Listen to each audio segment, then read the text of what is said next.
y llegó a Éfeso y los dejó allí. Y entrando en la sinagoga discutía con los judíos, los cuales le rogaban que se quedase con ellos por más tiempo, mas no accedió, sino que se despidió de ellos diciendo: es necesario que en todo caso yo guarde en Jerusalén la fiesta que viene, pero otra vez volveré a vosotros, si Dios quiere. Y zarpó de Éfeso. Habiendo arribado a Cesarea, subió para saludar a la iglesia, y luego descendió a Antioquía. Y después de estar allí algún tiempo, salió recorriendo por orden la región de Galacia y de Frigia, confirmando a todos los discípulos. Llegó entonces a Éfeso un judío llamado Apolos, natural de Alejandría, varón elocuente, poderoso en las Escrituras. Este había sido instruido en el camino del Señor, y siendo de espíritu fervoroso, hablaba y enseñaba diligentemente lo concerniente al Señor, aunque solamente conocía el bautismo de Juan. Y comenzó a hablar con denuedo en la sinagoga. Pero cuando le oyeron Priscila y Aquila, le tomaron aparte y le expusieron más exactamente el camino de Dios. Y queriendo él pasar a Acaya, los hermanos le animaron y escribieron a los discípulos que le recibiesen. Y llegado él allá, fue de gran provecho a los que por la gracia habían creído, porque con gran vehemencia refutaba públicamente a los judíos, demostrando por las Escrituras que Jesús era el Cristo. Hola familia, les saludamos con el gusto de siempre, deseando que nos gocemos juntos con la bondad de nuestro buen Dios. Después de las fiestas y haber tenido una reflexión por los eventos bélicos que están sucediendo en nuestros días, retomamos el libro de los Hechos, donde nos quedamos. Pero hagamos un recuento de los eventos que hemos visto hasta ahora, que abarca desde el capítulo 15, versículo 36, al capítulo 18, versículo 18. Pablo y Bernabé habían acordado visitar a los hermanos de las ciudades a donde habían ido en su primer viaje, pero se separaron por causa de Marcos, quien los había abandonado tiempo atrás. Bernabé se va con Marcos a Chipre y Pablo se va con Silas. Pablo y Silas pasan primero por Siria y Cilicia, confirmando la fe de los creyentes en esas ciudades. Luego pasan por Derbe y Listra, ciudades de Galacia, y reclutan a un joven llamado Timoteo, confirmando la fe de los creyentes de esas ciudades y otras más de Galacia. Pasan por Frigia y, llegando a la parte noreste de Asia Menor, el Espíritu les prohíbe hablar la palabra en esa región. Luego llegan a Misia y de ahí quieren ir a Bitinia, una ciudad más al norte, pero el Espíritu les impide ir allá. Entonces se dirigen al oeste y pasando por Misia, llegan a una ciudad marítima llamada Troas. Ahí Lucas se agrega al equipo y parten a Macedonia, impulsados por una visión de Pablo, en la que un varón macedonio le rogaba que pasara a Macedonia y los ayudara. Llegan a una provincia llamada Filipos, donde sufren una dura experiencia por causa de una mujer con espíritu de adivinación, y conocen a Lidia y a un carcelero, quienes abrazaron la fe.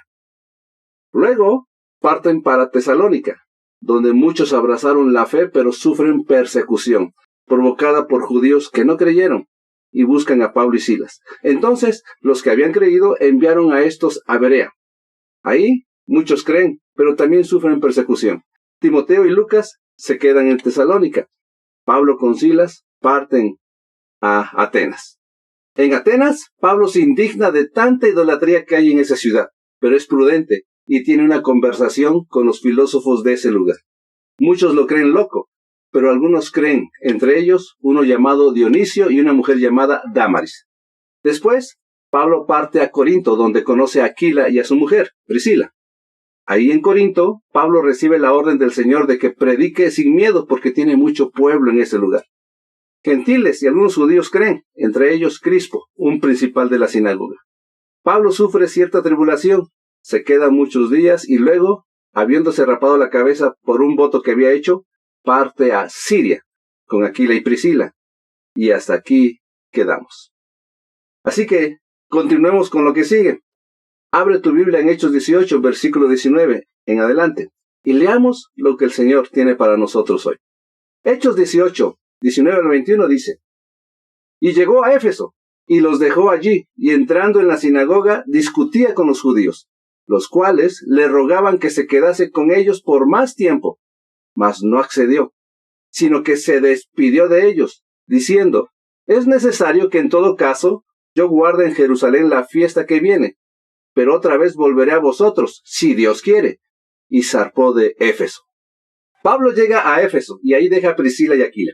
Y como siempre, entra a la sinagoga del lugar y tiene una discusión con los judíos. Interactuaba con ellos, razonando con la escritura. Pero su estadía en Éfeso era breve, y esos judíos le rogaban que se quedara más tiempo, pero él no accedió. Y se despidió de ellos diciéndoles: si Dios quiere, volveré a ustedes. Y lo cumpliría tiempo después. Ahora, la frase: es necesario que en todo caso yo guarde en Jerusalén la fiesta que viene, parece añadido, pues no aparece en las copias más antiguas. Pero Pablo no es que no haya querido quedarse en Éfeso. Él tenía un destino. Hechos 18 en su primera parte dice: Mas Pablo, habiéndose detenido aún muchos días allí, después se despidió de los hermanos y navegó a Siria, y con él Priscila y Aquila. La intención de Pablo desde que salió de Corinto era llegar a Siria, específicamente Antioquía, donde estaba la comunidad de creyentes que lo apoyaban en sus viajes misioneros. Pero les dijo a los de Éfeso que si Dios quería, volvería a ellos. Volver a ellos. Es algo que debemos tener en mente. Cuando Pablo daba el mensaje y era recibido y creído por los oyentes, no los dejaba a su suerte para que ellos crecieran como pudieran en el conocimiento de Yeshua. Siempre tuvo el deseo de volver. Así que no se trata de anunciar el mensaje y decir: cientos de almas se convirtieron al Señor, y luego dejarlos a su suerte. Si Dios nos permite, volvamos a ellos para confirmar la fe. Algo muy importante que enseña aquí Pablo es justamente decir: si Dios quiere. Como Santiago nos hace notar. Santiago 4, versos 14 y 15 dice: Cuando no sabéis lo que será mañana, porque ¿qué es vuestra vida? Ciertamente es neblina que se aparece por un poco de tiempo, y luego se desvanece. En lugar de lo cual deberíais decir: si el Señor quiere, viviremos y haremos esto o aquello. Tengamos siempre en mente que vivimos conforme a la voluntad del Señor, y nuestros planes deben ser conforme a ella. ¿Se trata de nuestros planes? Ciertamente sí, siempre y cuando estén alineados a los suyos. Si Dios quiere, dice Pablo, volveré a vosotros. Nosotros podemos decir igual: si Dios quiere, o Dios mediante, o primero Dios, o si el Señor lo permite. ¿Cuál es tu frase? Sea como sea, lo importante es que todo sea encomendado a su voluntad, como oraba nuestro Salvador en Getsemaní. Hágase tu voluntad. Bien, siguiendo con el viaje de Pablo, la ruta que había tomado era marítima, de Corinto a Éfeso, donde dejó a Aquila y Priscila, y de Éfeso navegó a... Leamos lo que sigue. Hechos 18, 22 y 23 dice: Habiendo arribado a Cesarea, subió para saludar a la iglesia, y luego descendió a Antioquía, y después de estar allí algún tiempo, salió recorriendo por orden la región de Galacia y de Frigia, confirmando a todos los discípulos. De Éfeso zarpó a Cesarea, y de Cesarea, por tierra, subió a la comunidad de creyentes. El término subió era una expresión idiomática entre los judíos que se refería a ir a Jerusalén. Pablo iría a Jerusalén para saludar a la congregación y a los que estaban al frente de ella, que por lo que hemos estudiado eran Pedro y Santiago. Una de las buenas costumbres que se ha descuidado un poco entre los creyentes es saludarnos y abrazarnos fraternalmente, aunque sea de paso, pero con sinceridad y deseo, en especial a los que sirven en la obra. Pablo recorría distancias largas para saludar, pero hoy tenemos distancias muy cortas para hacerlo. Una llamada o un mensaje de texto con los dispositivos de hoy. Pero lo mejor sería visitar para saludar. Empezamos a practicar eso y seamos ejemplo en nuestras generaciones y para nuestros hijos. la ausencia del saludo podría manifestar una débil o pobre comunión de una familia, de un grupo, de una congregación, del pueblo de Dios. Bien, después de saludarlos, Pablo descendió al punto de partida, de donde había salido y lo habían encomendado, a Antioquía, y su segundo viaje misionero había concluido. Ahí estuvo por algún tiempo y luego empezaría su tercer viaje misionero, volviendo a Asia Menor en el orden de recorrido, pasando por las regiones de Galacia y Frigia, y confirmando a los creyentes para permanecer fieles y firmes en la fe. Es la tercera vez que Pablo visita estas regiones. Sigamos leyendo. Hechos 18, 24 y 25 dice: Llegó entonces a Éfeso un judío llamado Apolos, natural de Alejandría, varón elocuente, poderoso en las Escrituras. Este había sido instruido en el camino del Señor, y siendo de espíritu fervoroso, hablaba y enseñaba diligentemente lo concerniente al Señor, aunque solamente conocía el bautismo de Juan. Dejamos tantito a Pablo y regresemos a Éfeso, donde estaban Aquila y Priscila. Hace su aparición un hombre interesante, con unas características importantes. Apolos. Este era un judío, que había nacido en Alejandría, que es Egipto. Era elocuente en sus palabras, un orador muy fluido, y estaba capacitado fuertemente en las Escrituras. Como todo judío, había sido enseñado en los caminos del Señor. Hablaba y enseñaba con ánimo ardiente y con mucho cuidado todo lo que tenía que ver con el Señor, es decir, con respecto a Yeshua.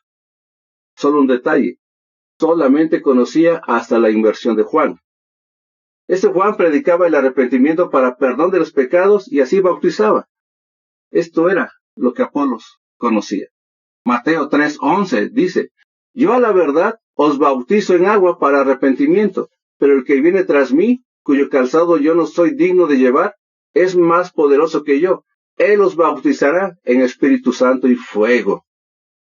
La doctrina que traía Apolos solo se extendía hasta el bautismo de Juan, y lo que predicaba no estaba mal, pues es por el arrepentimiento por donde debemos iniciar. Esa era la labor de Juan el Bautista: preparar el camino del Señor, preparar al Señor un pueblo bien dispuesto. Hay hermanos que preparan el corazón del pueblo para recibir el mensaje del Señor.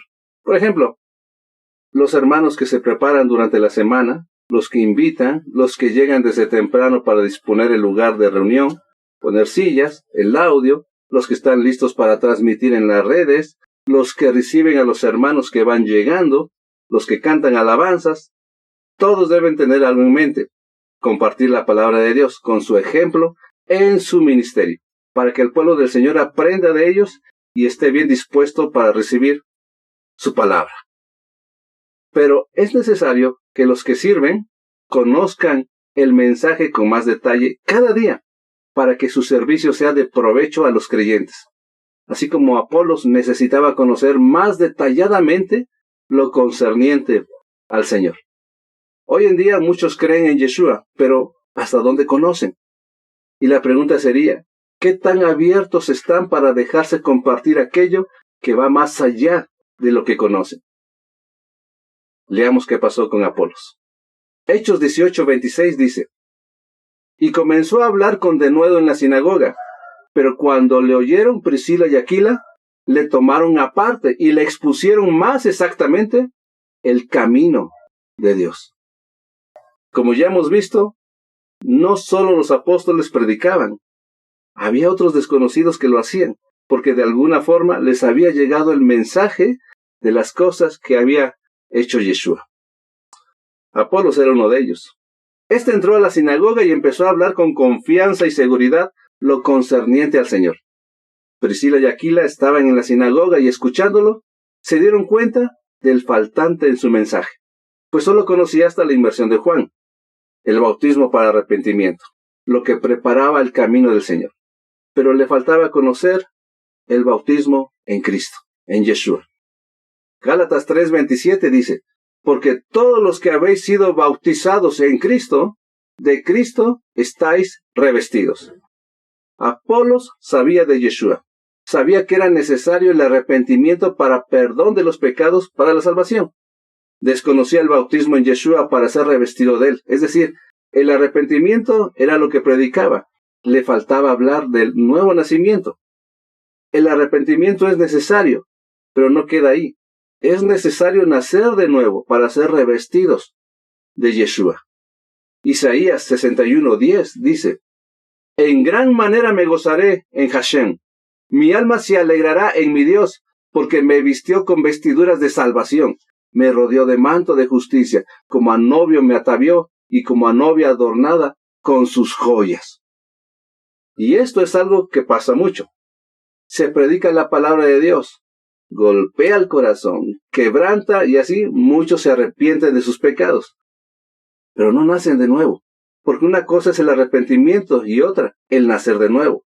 Tú puedes arrepentirte de tu pecado y alejarte de él para hacer lo que es correcto, pero eso no significa que hayas nacido de nuevo.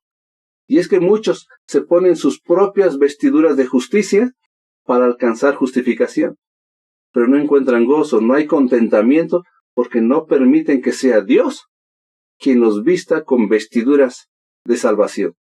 Quieren justificarse con vestiduras de higuera y no con la túnica de piel con la que Dios viste a los que justifica. Es decir, ser revestidos del Mesías, de Yeshua. Juan 3:3-8 dice: Respondió Jesús y le dijo: de cierto te digo que el que no naciere de nuevo no puede ver el reino de Dios. Nicodemo le dijo: ¿cómo puede un hombre nacer siendo viejo? ¿Puede acaso entrar por segunda vez en el vientre de su madre y nacer? Respondió Jesús: de cierto te digo que el que no naciere de agua y del Espíritu no puede entrar en el reino de Dios. Lo que es nacido de la carne, carne es, y lo que es nacido del Espíritu, Espíritu es. No te maravilles de que te dije: os es necesario nacer de nuevo. El viento sopla de donde quiere y oye su sonido, mas ni sabes de dónde viene ni a dónde va. Así es todo aquel que es nacido del Espíritu. El término nacer de nuevo era muy conocido en aquellos tiempos. Cada vez que un judío recibía algo nuevo e importante en lo que fue instruido para ocuparse en ello, se decía que nacía de nuevo. Cuando cumplía cierta edad, cuando se casaba, cuando se graduaba a un nivel más alto, se decía que nacían de nuevo. En la literatura judía dice: cualquiera que enseña a los hijos de su compañero, los hace nacer de nuevo. Esto lo sacan del momento en que Moisés enseñó a los hijos de Aarón todo el oficio sacerdotal. Iban a tener nuevas responsabilidades y por eso nacían de nuevo, por las nuevas responsabilidades. Salmo 2:7 dice: yo publicaré el decreto. Hashem me ha dicho: mi hijo eres tú, yo te engendré hoy. De este salmo también toman esta idea del nuevo nacimiento. Aunque este salmo es mesiánico, en el momento histórico David había sido designado para ser rey de Israel, y Dios le había dicho: mi hijo eres tú, yo te he engendrado hoy. David iba a recibir nuevas responsabilidades como rey y había nacido de nuevo, engendrado hoy. Es necesario nacer de nuevo para entrar en el reino de los cielos, porque hay responsabilidades. Necesario el arrepentimiento, pero también el nuevo nacimiento, porque ser portadores de la justicia que Dios nos confía requiere nacer de nuevo, para cumplir esa justicia del reino de Dios, para mostrar que tenemos la promesa de salvación y vida eterna. ¿Has nacido de nuevo? ¿O solo te quedaste en el arrepentimiento? Priscila y Aquila se acercaron a Apolos, lo llevaron a un lugar apartado y le expusieron mejor la palabra, es decir, con más detalle. No estaba mal lo que predicaba Apolos, pero le faltaba lo más importante: nacer de nuevo. Y vemos aquí una lección importante. Efesios 4:1-2 dice: yo pues, preso en el Señor, os ruego que andéis como es digno de la vocación con que fuisteis llamados, con toda humildad y mansedumbre, soportándoos con paciencia los unos a los otros en amor. Y Gálatas 5:13 dice: porque vosotros, hermanos, a libertad fuisteis llamados, solamente que no uséis la libertad como ocasión para la carne, sino servíos por amor los unos a los otros. Humildad, mansedumbre, servicio y amor había en Priscila, Aquila y Apolos. Priscila y Aquila no exponen a Apolos delante de todos, cuidan de no humillarlo, por eso lo toman aparte, y Apolos no se resiste, sino con humildad escucha. Hoy en día, queriendo corregir, muchos se exponen públicamente a los que explican la palabra y generan una serie de justificaciones y ofensas, de dimes y diretes. Y la humildad y la mansedumbre brillan por su ausencia. Hay hermanos que tienen potencial para servir, para enseñar, para evangelizar, para pastorear, pero si vemos que tienen un conocimiento incompleto para el buen servicio en esas cosas, los que sepan más expliquen con más detalle en toda humildad y mansedumbre. No los expongamos a la humillación. Seamos sabios en eso. El resultado puede ser grandioso.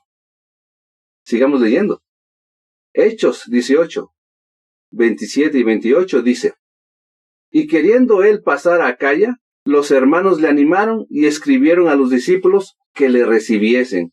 Y llegado él allá, fue de gran provecho a los que por la gracia habían creído, porque con gran vehemencia refutaba públicamente a los judíos, demostrando por las Escrituras que Jesús era el Cristo.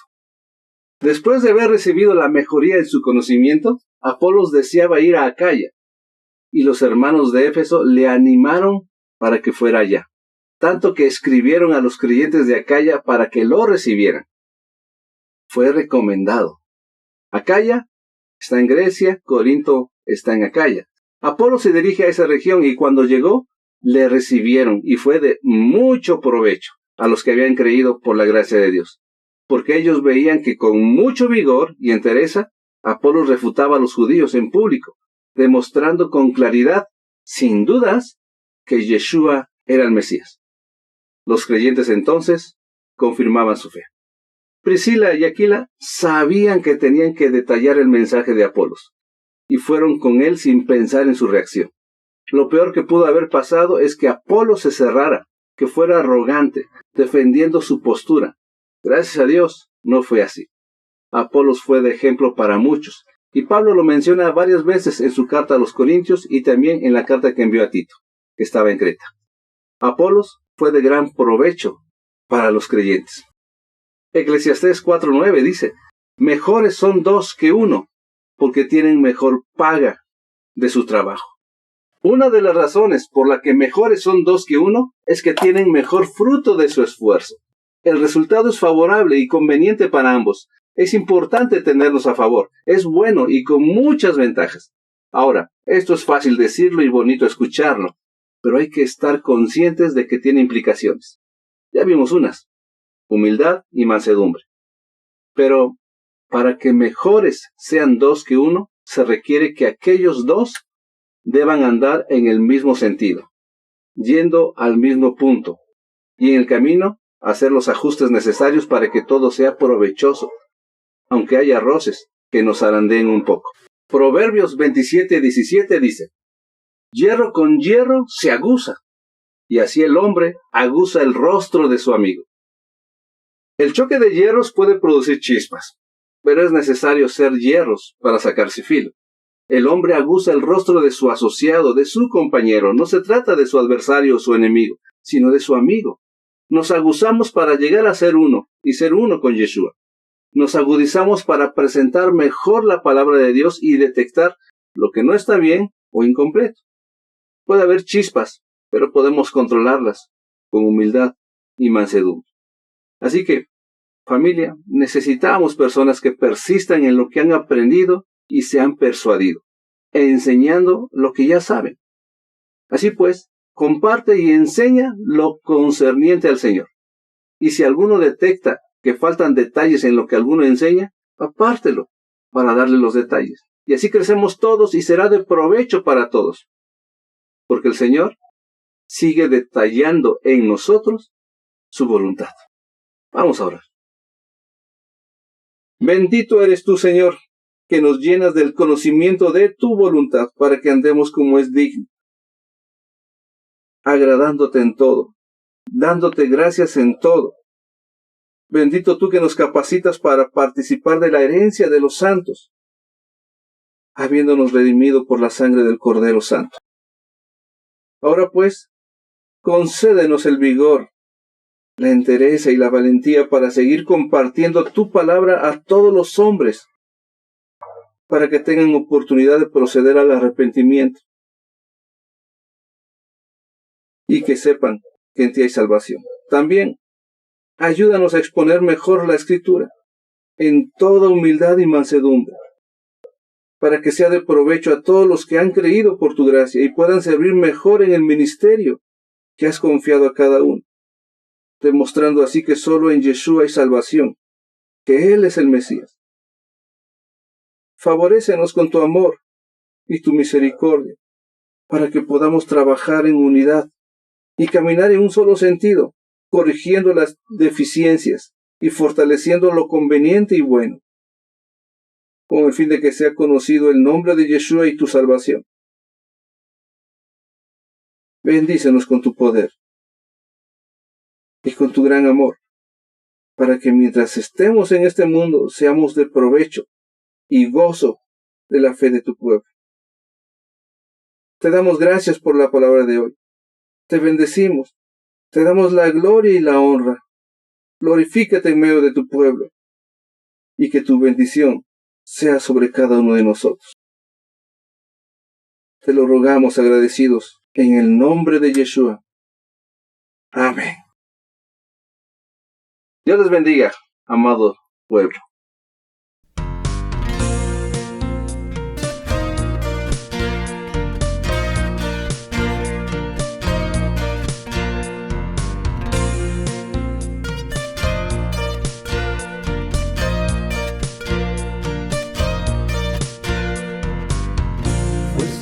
Al que espere en ti, Señor, al que espere en ti, Señor, al que espere en ti, Señor. Fuerza das al que espere en ti, Señor, al que espere en ti, Señor, al que espere en ti, Señor. Oh Dios, por siempre reinas, en ti hay esperanza.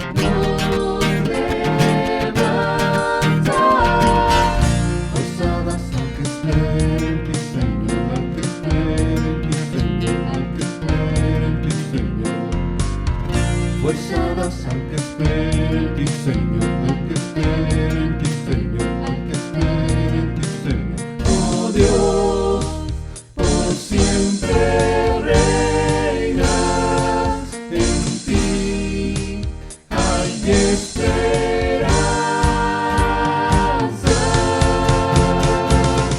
Tú eres el eterno Dios, eres eterno Dios, tú no desmayas ni te cansas, del débil tú eres defensor y el consolador, como águilas tú nos levantas.